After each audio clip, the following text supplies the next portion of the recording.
नमस्कार, आप देख रहे हैं प्राइम टाइम। मैं हूं आपके साथ सोहेल खान। बुलेटिन की शुरुआत करेंगे एक बड़ी खबर के साथ। पृथ्वीपुर में जन दर्शन यात्रा के दौरान सीएम शिवराज सिंह का सख्त अंदाज देखने को मिला। सीएम ने फैसला ऑन द स्पॉट करते हुए नगर परिषद के सीएमओ और तहसीलदार को हटा दिया। साथ ही कमिश्नर को हिदायत दी कि योजना में भ्रष्टाचार हुआ तो किसी को छोड़ूंगा नहीं। सीएम ने कमिश्नर से पीएम आवास मामले में मिल रही शिकायतों पर जांच करने के निर्देश भी दे दिए हैं।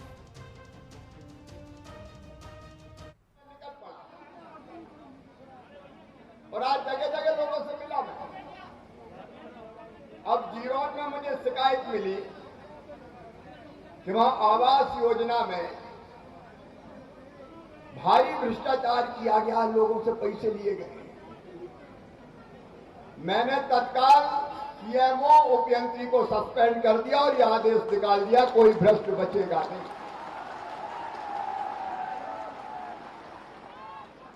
बेईमानी करने वाले छूटेंगे नहीं। और मुझे यहां भी पता चला है आवास योजना में पैसा तो हम भेजते खाते में, लेकिन बीच में आ जाते हैं, कहते हिस्से दे दो तब खाते में आएंगे। कमिश्नर कहा है भाई,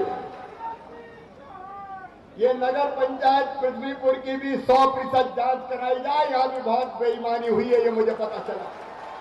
ये बेईमानी नहीं चली। अरे मुझे एक शिकायत हो रही है और वो आई है यहां के तहसीलदार की।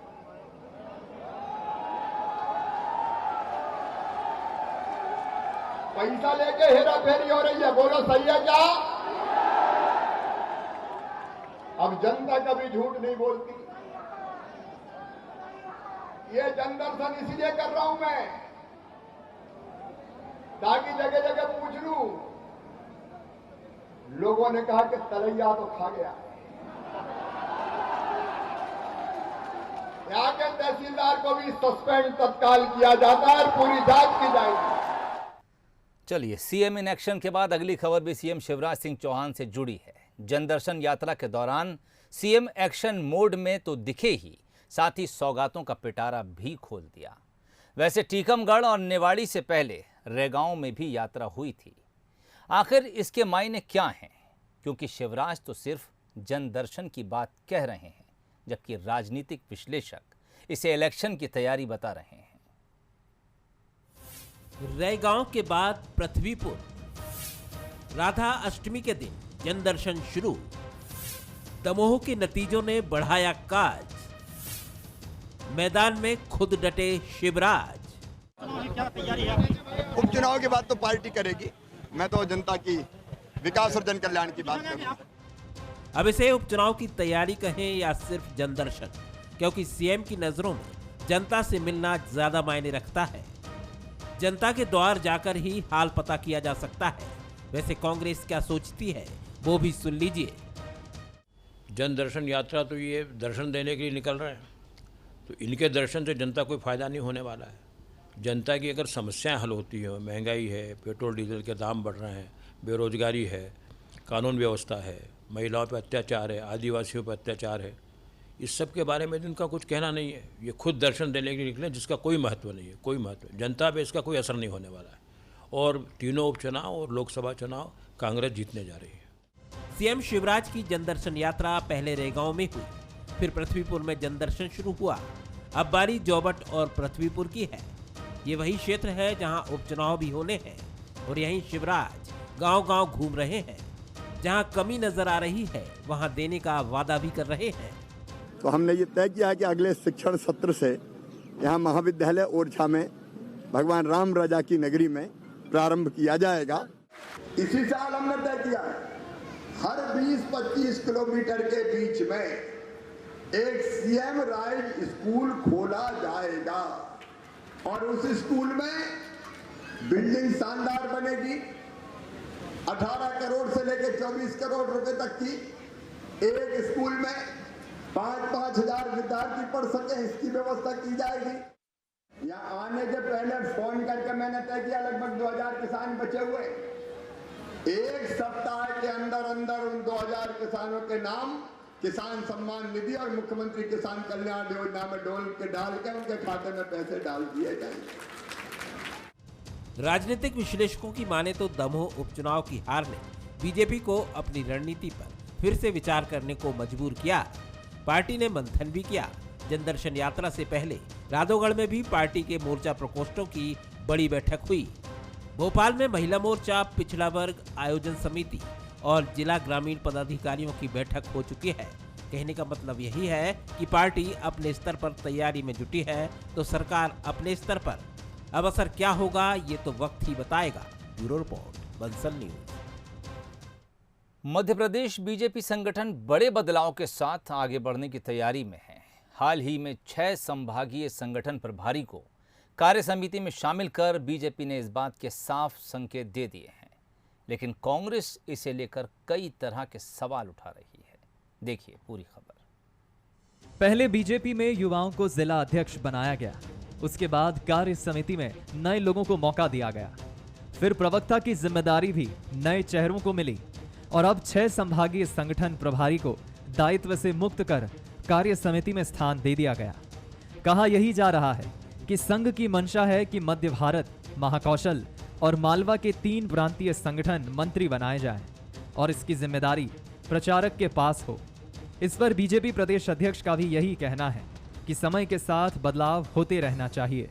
संगठन में ये एक सहज प्रक्रिया है, समयानुकूल चीज़ें होती रहती हैं और उसके अनुसार लोग आते भी हैं, लोगों के दायित्व बदलते हैं, कौन कार्यकर्ता कहाँ किस काम के लिए उपयोगी है, वो सारी चीज़ें मंथन के आधार पर भारतीय जनता पार्टी में सामूहिकता के आधार पर ये चीज़ें होती हैं। कार्यकर्ताओं के बारे में समयानुकूल जो आवश्यकताएं होती हैं उसके अनुरूप मैंने कहा ना कि जो जैसी चीज़ें आज के समय के लिए ज़रूरत है उसके अनुसार चीज़ें होती हैं।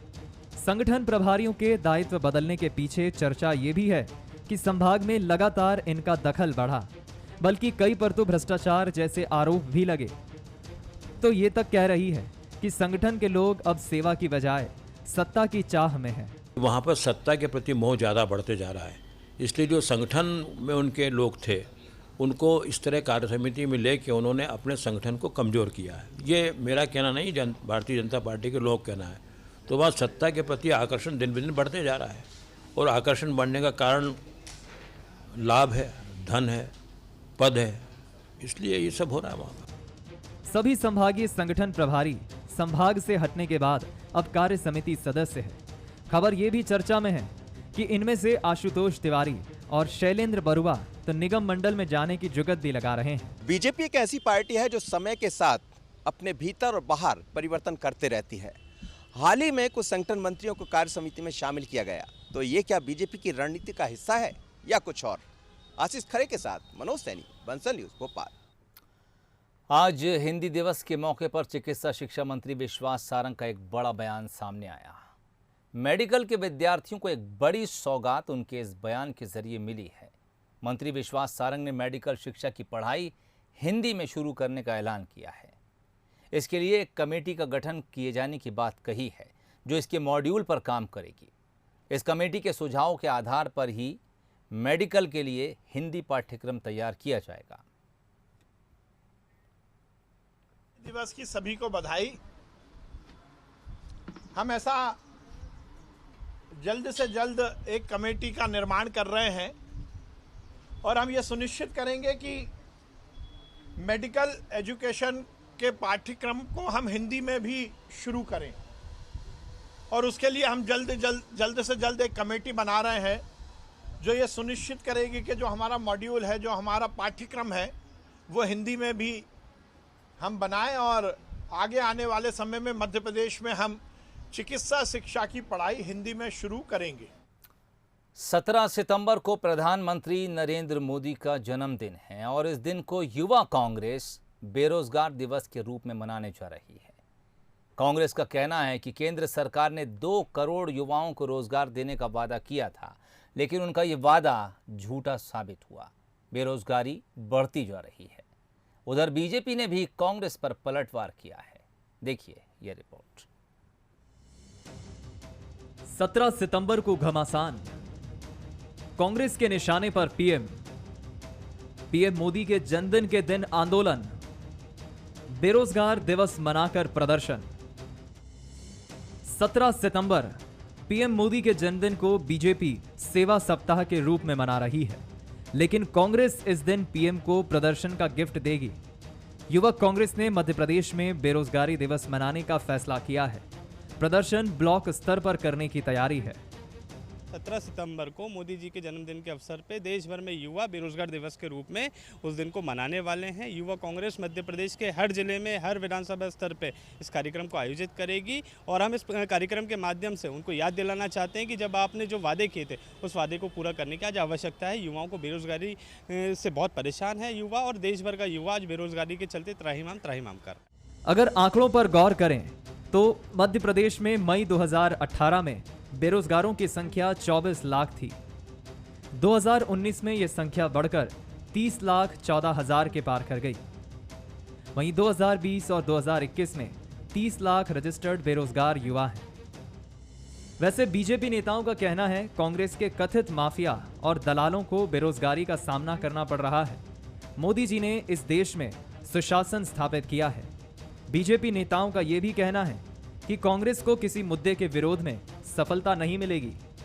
इस देश में कांग्रेस के तथाकथित माफिया और दलालों को बेरोजगारी का सामना जरूर करना पड़ रहा है, क्योंकि उनका भ्रष्टाचार समाप्त हुआ है। मोदी जी ने इस देश में सुशासन भी स्थापित किया है और जनता के लाभ के लिए जनता को मुख्य धारा से भी जोड़ा है। युवाओं को रोजगार मिल सके, वैकल्पिक रोजगार के अवसर उपलब्ध हो सके, इसका प्रयास हमने किया है। कांग्रेस बिना किसी मुद्दे के, बिना किसी एजेंडे के किसी कार्यक्रम को करेगी तो उसमें कोई सफलता उसे मिलेगी नहीं। प्रदर्शन की ये तस्वीरें हाल ही की हैं, जब राजधानी भोपाल की सड़कों पर बेरोजगारी को लेकर कांग्रेस ने प्रदर्शन किया था। अब एक बार फिर 17 सितंबर को बेरोजगारी को लेकर कांग्रेस विरोध की तैयारी कर रही है। आकर्ष शर्मा, बंसल न्यूज, भोपाल। बात करेंगे अगली खबर की। आने वाले त्योहारों के दौरान देश में धमाके कराने की पाकिस्तानी साजिश का पर्दाफाश हुआ है।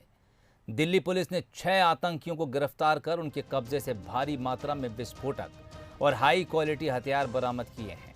पकड़े गए आतंकियों में से 2 ने पाकिस्तान में बम बनाने की ट्रेनिंग भी ली थी।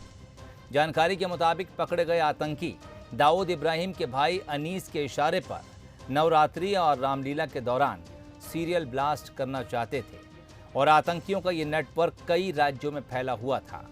दिल्ली पुलिस की स्पेशल सेल को इस बात की जानकारी मिलते ही तत्काल प्रभाव से एक मल्टी स्टेट ऑपरेशन चलाया गया, जिसके जरिए दिल्ली, यूपी और राजस्थान से ये आतंकी पकड़े गए।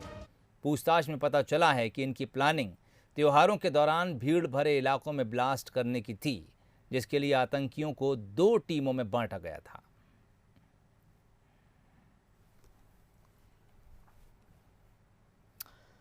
और अब बात करेंगे छत्तीसगढ़ की, जहां हुई भारी बारिश ने हर व्यवस्था को अस्त व्यस्त कर दिया। नदी नाले भर गए, सड़कें तालाब में तब्दील हो गईं।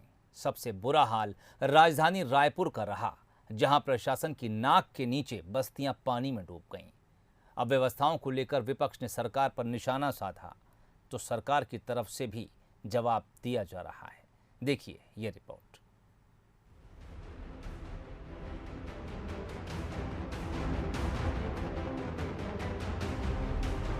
छत्तीसगढ़ में भारी बारिश के बाद बाढ़ जैसे हालात बन गए।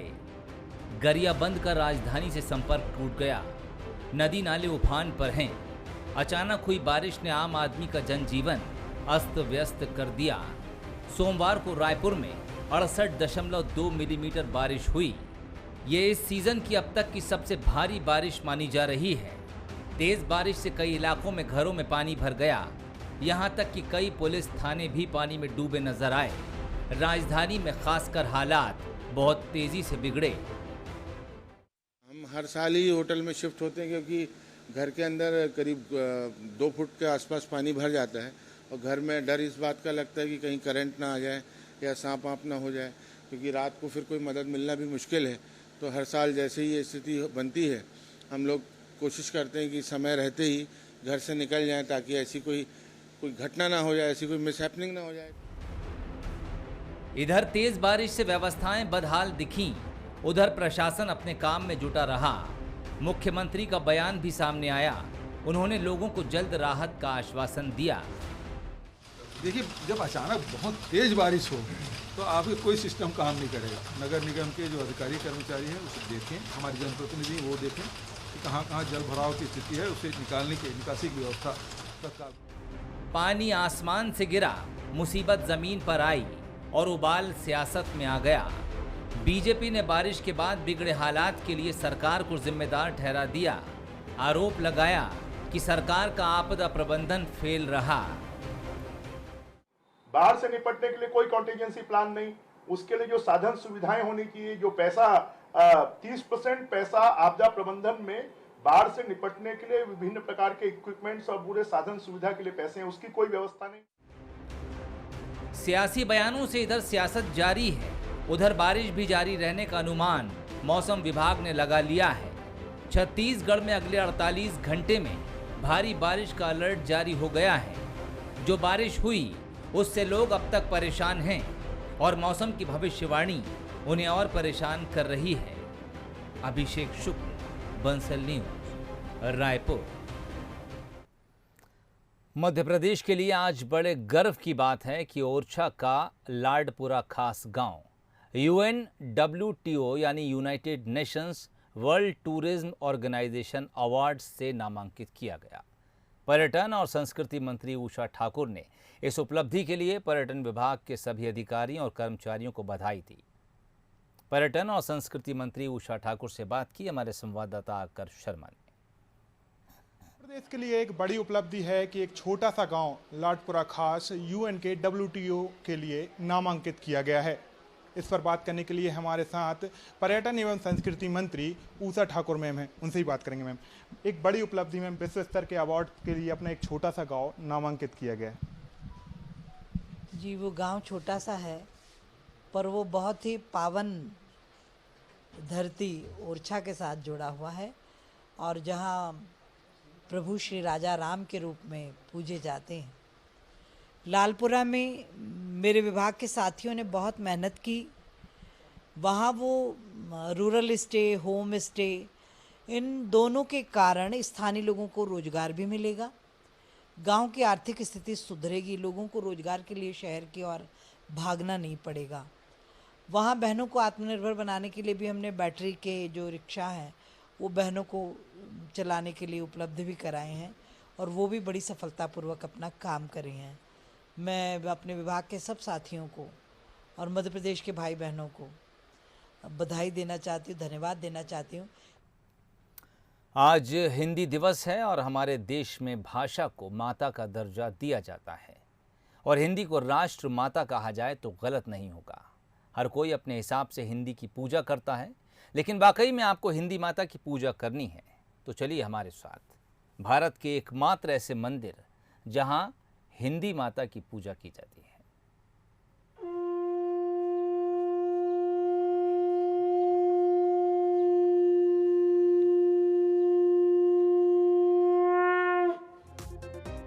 ये शंखनाद बताता है कि भारत में हिंदी केवल एक भाषा नहीं बल्कि माता के रूप में पूजी जाती है। ग्वालियर की सत्यनारायण टेकरी पर विश्व का एकमात्र हिंदी माता का मंदिर है, जहां हिंदी के पुजारी सुबह शाम मां की आराधना करते हैं।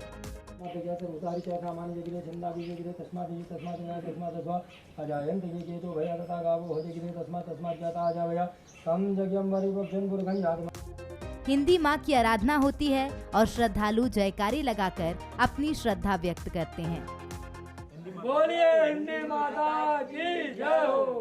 पूरे मध्य प्रदेश में एक ही हिंदी माता का मंदिर है जिसकी हम लोग नित्य ही पूजा करते हैं और आज इनका जो स्थापना दिवस मना रहे हैं इसलिए कुछ विशेष पूजा है। और हिंदी जो हमारी मातृभाषा है, हमने उनको मूर्ति रूप में एक श्रद्धा रखते हुए कि हम उनका ध्यान कर सकें, मनन कर सकें, पूजन कर सकें, अपनी भाषा के प्रति जो हमारे दायित्व हैं उनको निभाते हुए हम इनका पूजन रोज ही करते हैं। और आज इनका स्थापना दिवस होने के कारण हम सभी लोग यहाँ एकत्र होकर इनका विशेष पूजन कर रहे हैं। हम चाहते हैं यहाँ पे मूर्ति का स्थापन हो जाए अगर हिंदी माता की, तो हमें बड़ी खुशी होगी, इस पूजा में और चार चांद लगे। ये मंदिर पूर्व प्रधानमंत्री अटल बिहारी वाजपेयी के मंदिर के पास बना हुआ है।